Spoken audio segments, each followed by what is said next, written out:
ที่เขาไปเป็นสิ่งที่ไม่ดีในชีวิตเธอขอโทษที่หน้าตาดีกันไปทำให้สาวๆกีดกันเงินทองไม่ได้มีมากมายอะไรมันก็ไปไกลทั้งนั้นไม่ได้มี BM ลำโบกับทุกวันนี้ฉันขับรถทางบางเวลากับรถบรรทุกไปเจ้าของมาทำบอลล้างครองถุงสีดำเต็มคลังเวลาก็จอคนละเวทไอ้ควายยี่โคตรโง่ไอ้สัตว์คนละเวทมึงกับกูไอ้ยี่นรกไอ้ควายอยู่ไกลมึงอะเวลาตาไอ้ควายตายดึงศพมาดิเดี๋ยวดึงศพมาเวลาโมงไอ้โง่ไอ้ยี่โคตรกากไอ้เหี้ยเวลากระจอกไอ้สัตว์เป็นเหี้ยอะไรป้าไอ้ควายโคตรนิ่มมันเหี้ยควายไรตายควายไรมึงยี่เพี้ยนไอ้ควาย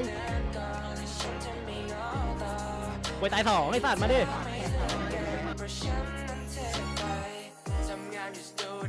ไม่ใช่นักแสดงแต่ก็เป็นผ่านลองอยู่ในพัฒการไม่ใช่มาแต่เชฟเป็นเด็กล้างจานล้างร้านอย่างเท่ไม่มีเวลานอนเพราะว่าทำพาร์ทไทม์อยู่เซเว่นเคยเป็นเด็กตักไอติมอยู่เซเว่นเซนเคยเป็นจุกกาแฟอยู่ที่สตาร์บัคหลังจากเลิกงานก็ไปนอนไม่เคยส่ง